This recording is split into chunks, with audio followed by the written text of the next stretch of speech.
मैं तो अपने समाज की भलाई के लिए और आपके बच्चे अनाथ ना हो और आप जेल में ना जाएं, इसलिए मैं ये बात कर रहा हूँ। समझ आती है मेरी बात तो समझिए, नहीं आती है तो थूक दीजिए, मुझे कोई फर्क नहीं पड़ता है। कि जो धर्मांतरण करने का अधिकार आज सिर्फ कलेक्टर के पास है, किसी भी पादरी का पास धर्मांतरण करने का अधिकार नहीं है। आप बपतिस्मा देते हैं, बपतिस्मा देने का मतलब धर्मांतरण हो गया, ये कतई नहीं है। धर्मांतरण उस वक्त संपूर्ण होता है, पूरा होता है जब कलेक्टर आपको अनुमति दे देता है, भले बपतिस्मा देने के बाद दे। अगर कलेक्टर ने अनुमति नहीं दी तो आपका धर्मांतरण नहीं हुआ। दोस्तों अभी एक वीडियो हमारे पास निकल करके आया है जो कि पन्नालाल जी का वीडियो है। ये पन्नालाल जी कौन है मैं आपको बता दूं। छत्तीसगढ़ के अंदर जब भी मसीह सताव होता है तो ये मसीह लोगों के लिए आवाज उठाते हैं। एक तरीके से आप बोल सकते हैं मसीह लोगों के एक नेता ही हैं, उनके लिए आवाज उठाते हैं। कोई पास्टर अगर झूठे धर्मांतरण के केस में जेल में चला जाता है तो उसकी रिहाई करवाते हैं।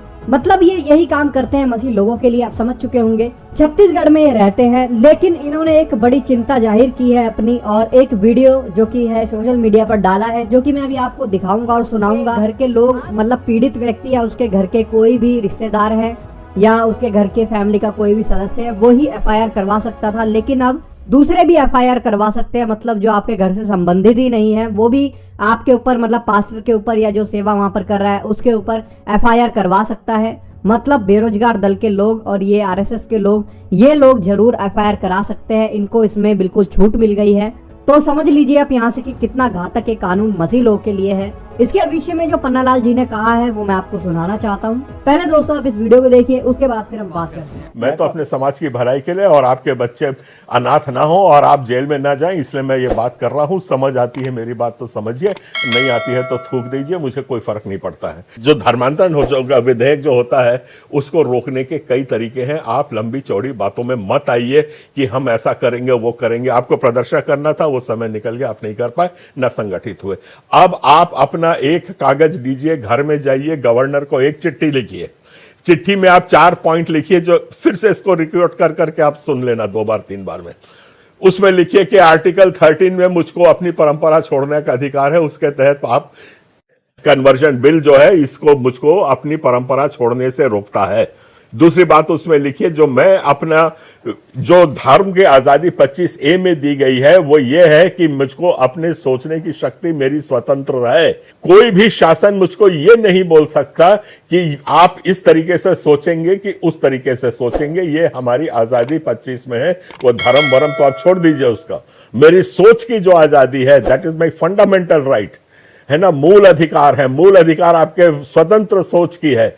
आप उसमें लिखिए कि मेरी स्वतंत्र सोच के ऊपर कोई सी शासन का अतिक्रमण नहीं हो सकता है। ये आप दूसरी पॉइंट में लिखिए उसमें। और उसके बाद आप लिखिए आप जितने भी ये कानून बना रहे हैं ये एक टेढ़ा कानून है, बगैर सोचे समझे, बगैर इनपुट्स को लिए आप लोगों ने कानून बनाया है। इसलिए गवर्नर को बोलिए कि आप इस पे हस्ताक्षर मत करिए, ये आवेदन करिए। महत्वपूर्ण बात यह है कि जो धर्मांतरण करने का अधिकार आज सिर्फ कलेक्टर के पास है, किसी भी पादरी का पास धर्मांतरण करने का अधिकार नहीं है।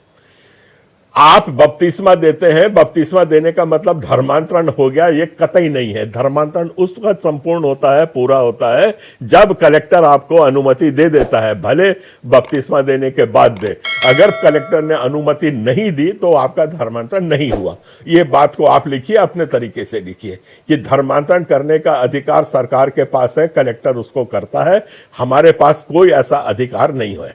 अब रह गई बात हमको प्रचार करने की, तो हमें प्रचार करने की आजादी है। अगर हम गलत प्रचार कर रहे हैं, देवी देवता को उल्टा सीधा बोल रहे हैं, कुछ कर रहे हैं, तो उसके लिए बहुत कानून है जिसके अंदर कार्रवाई की जा सकती है। ये आप 3 पॉइंट लिख करके गवर्नर को दीजिए। अतः आप इस पे हस्ताक्षर कतई ना करें। आप इतना करेंगे और आपके 5-10 हजार अगर एप्लीकेशंस वहां पहुंच जाएंगी तो आप आज जिंदा रह सकोगे। आपका विश्वास जिंदा रहेगा, आपके बच्चे जिंदा रहेंगे। और नहीं करना है तो आप बिल्कुल खूब लड़िए आपस में, मुझे कुछ नहीं कहना। वीडियो में आगे बढ़ते